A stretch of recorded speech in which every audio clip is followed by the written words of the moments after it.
சுருக்கெழுத்து இளநிலை. Get ready for trial dictation. 15 seconds. 10 seconds. 5 seconds. Get ready. Start. மாண்புமிகு பேரவை தலைவர் அவர்களே, இன்று தமிழ்நாடு சட்டமன்ற பேரவை பல வரலாற்று நிகழ்வுகளுக்கு சாட்சியாக விளங்கிக் கொண்டிருக்கிறது என்று சொன்னால் அது மிகையாகாது.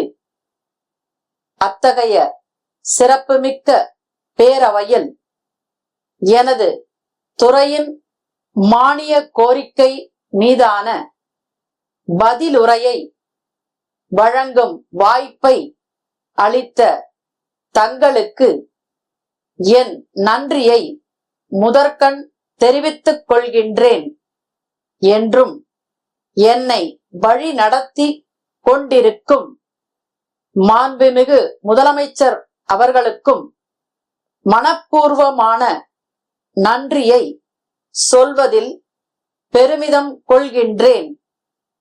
நான் சட்டமன்ற உறுப்பினராகவும் அதன் மூலம் அமைச்சராகவும் ஆவதற்கு உதவியாக இருந்த தொகுதி மக்களுக்கும் என் நன்றியை தெரிவித்துக் கொள்கிறேன். இந்த அரசாங்கத்தின் இறுதி லட்சியம் என்பது சமுதாயத்தில் சமத்துவம், பொருளாதாரத்தில் சமத்துவம், அரசியலில் ஜனநாயகம் என்பதே ஆகும்.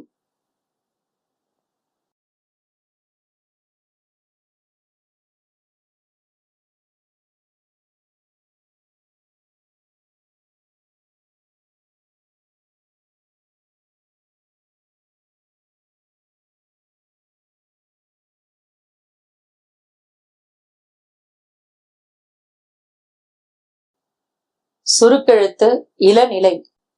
Question paper number 189. 189. படிக்கப்பட்டதை சுருக்கெழுத்தில் எழுதிக்கொண்டு அதனை நேரான விரிவெழுத்தில் எழுத வேண்டும். சுருக்கெழுத்து திறனுக்காக 10 மதிப்பெண்கள் ஒதுக்கப்பட்டுள்ளன. விரிவெழுத்தில் எழுதும்போது கையெழுத்து தெளிவாக இருப்பதுடன் வரிகளுக்கிடையே உரிய இடைவெளி இருக்க வேண்டும். Get ready for main passage. 15 seconds. 10 seconds. 5 seconds. Get ready. Start. மாண்புமிகு பேரவை தலைவர் அவர்களே, கடந்த 2 ஆண்டு காலமாக மிக மோசமான நிதி நெருக்கடி போன்ற பல கடினமான சூழல்கள் இருந்த போதிலும் மகத்தான சாதனைகளை நம்முடைய அரசு நாட்டுக்கும் நாட்டு மக்களுக்கும் செய்து கொடுத்துள்ளது என்பதை மகிழ்ச்சியுடன் தெரிவித்துக் கொள்கிறேன். தமிழ்நாட்டு மக்கள் ஒவ்வொருவருக்கும் ஏதாவது ஒரு வகையில் இந்த அரசு நன்மை செய்து கொண்டிருக்கிறது என்பதை என்னால் தலைநிமிர்ந்து சொல்ல முடியும். மகளிருக்கு கட்டணமில்லா பயண வசதி என்ற திட்டத்தின் மூலம் கோடிக்கணக்கான பயணங்களை தமிழ்நாட்டு மக்கள் மேற்கொண்டுள்ளனர். அதேபோல் குடும்ப தலைவிகள் மாதந்தோறும் 1000 ரூபாய் பெறவிருக்கிறார்கள் என்கின்ற தகவலையும் நான் தெரிவிக்க விரும்புகிறேன். இது தமிழ்நாட்டு மக்களின் அரசாக, கொள்கைகளின் அரசாக விளங்கிக் கொண்டிருக்கிறது என்பதை அறிவிப்பதில் பெருமிதம் கொள்கிறேன்.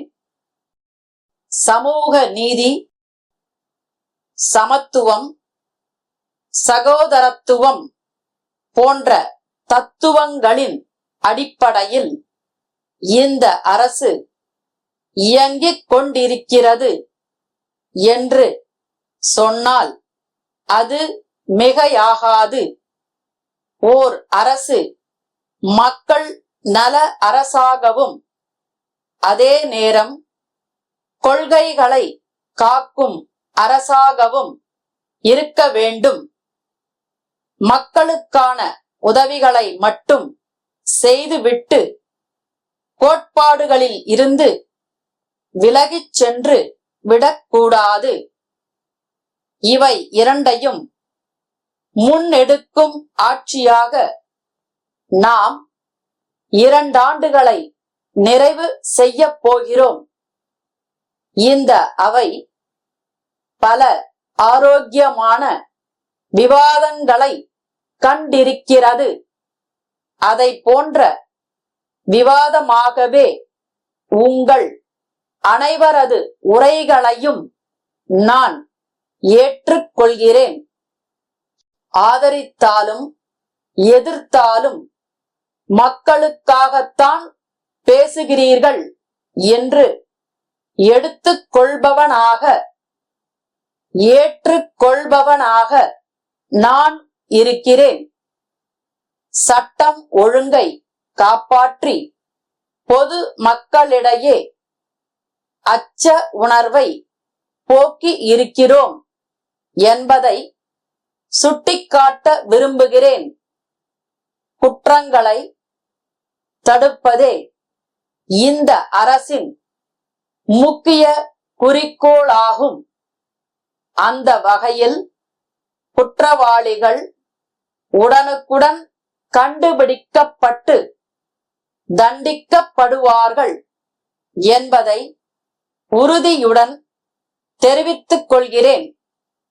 மக்களுக்கு நெருக்கமாக சென்று திட்டங்களை கண்காணிக்க வேண்டும் என்ற நோக்கத்தோடுதான் கள ஆய்வில் முதலமைச்சர் என்ற திட்டத்தை நான் தொடங்கினேன்.